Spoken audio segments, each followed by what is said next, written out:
అమ్మ భరతమాత, రాజ్యాంగము రాసినటువంటి యొక్క పెద్దలకు మా యొక్క మనవి విన్నవించము. ఒక కారు డ్రైవర్ కావాలంటే అతనికి డ్రైవింగ్ లైసెన్స్ ఉండాలి. ఒక లెక్చరర్ కావాలంటే ఆయన ఎంఎస్సీ కానీ ఎంఏ కానీ చదివి బీఈడి ఉండాలి. ఒక కలెక్టర్ కావాలంటే ఐఏఎస్ ఆఫీసర్ ఆయన పరీక్ష రాసి పాస్ కావాలి. కానీ ఒక రాజకీయ నాయకుడికి మాత్రం ఏ అర్హతలు అవసరం లేదా తల్లి? కొంతన్న పరిజ్ఞానం లేని చెత్తవాళ్ళు ఎమ్మెల్యేలై మంత్రులై ఈ దేశాన్ని పరిపాలిస్తున్నారు, పీడిస్తున్నారు. కాబట్టి ఇప్పటికైనా తల్లి రాజ్యాంగంలో కొన్ని సవరణలు చేయండి తల్లి.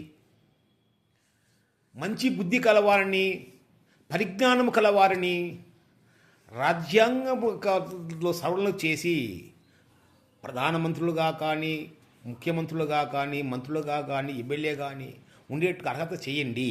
అప్పుడు నా దేశం బాగుపడుతుంది తల్లి. ఒక చిన్న ఉదాహరణ చెప్తా విను.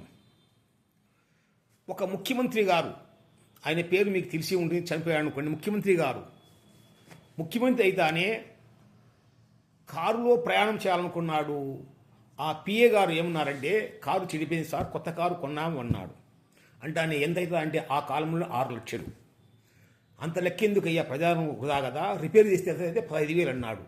అంటే రిపేర్ చేయించని ఆ రిపేర్ చేయించిన కారులోనే ప్రయాణం చేశాడు ఆ తారకరాముడు. అటువంటి మహానుభావులు మనకు కావాలి. ఈనాడు హైదరాబాదులో టిఫిన్ చేసి హెలికాప్టర్లో వచ్చి అమరావతిలో డిన్నర్ తిని రాత్రి తైతెక్కలాడి మళ్ళీ హైదరాబాద్కు హెలికాప్టర్లో ఎవడబ్బో సొమ్మని ఇవి చేస్తున్నారు. మళ్ళీ మీరు రాజకీయ నాయకులను నీతి నిజాయితీవంతులము. ఏమిటయ్యా ఈ మాటలు మాట్లాడేది? ఎవరు సొమ్ము మీరు రాసిస్తున్నారు? మీ అబ్బగారు సంపాదించిన సొమ్ము అయితే చేసుకోండి, మేము వద్దాం. ఏడు సొమ్ము మీ సంపాదింపగారు? 20 ఏళ్ళ క్రితం మీ యొక్క పరిస్థితులు మాకు తెలియవా? ఎలా ఉండేది, ఎలా బతికేది? 2 ఎకరాలు 3 ఎకరాలతో బతికినట్టు యొక్క మీరు ఈనాడు 1000 కోట్లతో ఉన్నటువంటి యొక్క సంపద ఏంటయ్యా మీకు? చనిపోయినప్పుడు ఏం వస్తుంది? ఒక్కసారి జయలలిత యొక్క జీవితాన్ని గమనించండి. మొన్న ఆమె ఆస్తులు చూస్తే 600 కేజీల బంగారు, 5,000 ఎకరాల భూములు, కొన్ని వేల ఎస్టేట్లు, ఇవన్నీ తీసుకుని పోయింది ఆమె. మీ గతి అంతే. ఏమిటికయ్యా ఇంత లెక్క, ఇంత సంపద ప్రజలను దాచుకొని ఏమైనా ప్రజలను పీడించి మీరు ఆర్భాటముగా? ఆ కేరళలో ఒక మంత్రి ఉదయమే బజారుకు వచ్చి టీ తాగి వాకింగ్ చేసుకుని ఇంటికి పోయాడు. అటువంటి నిజాయితీ చేసి ఉండాలి.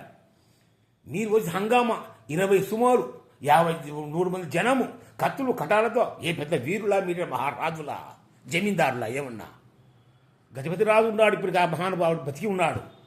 ఎంత సాదాసీదా జీవితం, కొన్ని వేల ఎకరాల జీవితం అయినా కానీ, రాజవంశస్థులైనా కానీ ఇప్పటికీ సమాన నడుస్తున్నాడు.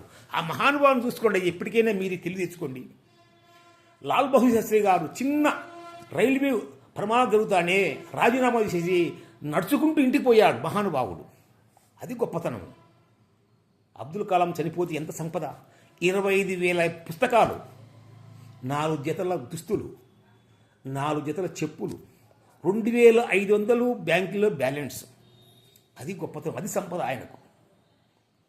వాజ్పేయి గారు చిన్న ఇల్లు, ఆయన సొంతంగా టీ కాంచుకొని కాఫీ తాగాడు. ఒకరిని ఆహించలేదు. వాయులాల గోపాలకృష్ణయ్య సంగుటి ప్రకాశం పంతులు గారు ముఖ్యమంత్రిగా ఉండి ఏమి సంపాదించుకున్న పనులు, ఏమి ఆస్తులు లేవు. ప్రాణార్పణ చేసిన పుట్టిశ్రాములు గారు, ఎటువంటి సీతారామరాజు ప్రాణార్పణ చేశాడు.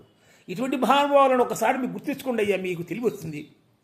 ఎంతసేపు నా వాని మీద వీని మీద చిరత్కారము చేసుకోవడము, మీ హంగుల హార్పాటం చూడు. రాజు వచ్చే రవసేజం ఎడలగా కుడి ఎడమల దగా అని ఆ హార్న్ పెట్టుకుంటూ ప్రజలను ఇబ్బంది పెట్టి మీరు వస్తా అంటే ఎంత ట్రాఫిక్ జామ్ అయింది.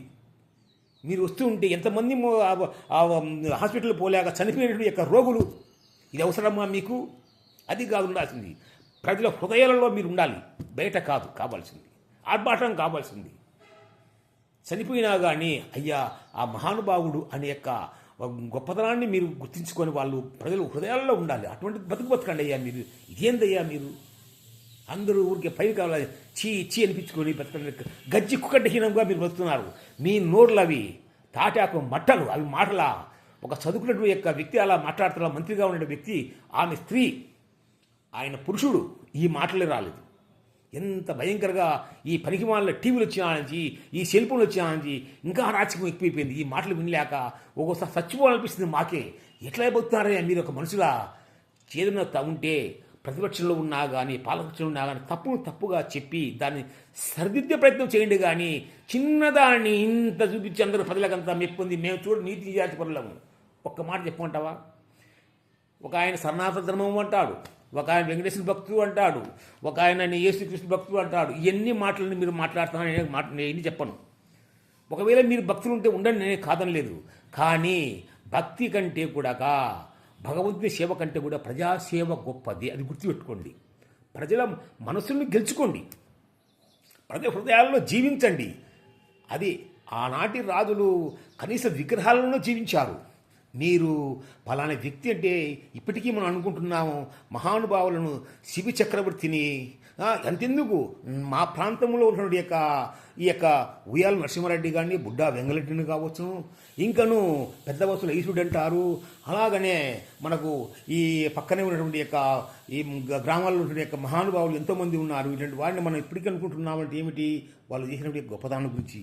కాబట్టి మీరు ఇప్పటికైనా మనసు మారండి. వాని రాజ్యం గొప్పది, ఈ రాజ్యం గొప్పది, ఇది కాదు కావాల్సింది.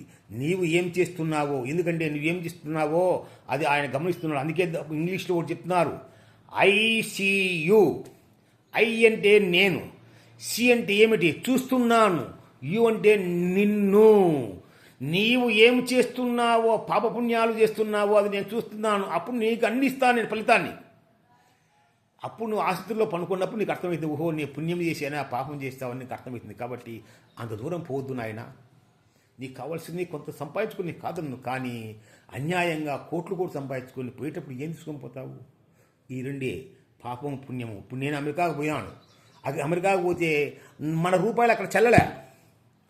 అక్కడ ఏం మార్చుకున్నాను? డాలర్లు మార్చుకున్నాను. నీవంతే. చనిపోతే నీకు సంపాదించిన బంగారు కానీ డబ్బు కానీ ఆ స్వర్గాన్ని తీసుకుని పోలేవు. అక్కడికి పోవాలంటే పుణ్యం అనే డబ్బు కావాలి నీకు. అది గుర్తుపెట్టుకొని ఎప్పటికైనా మనసు మార్చుకొని సత్ప్రవర్తనతో వెలుగు. జై హింద్ భరతమాత. నేను తప్పులు చేసింటే నన్ను మన్నించండి.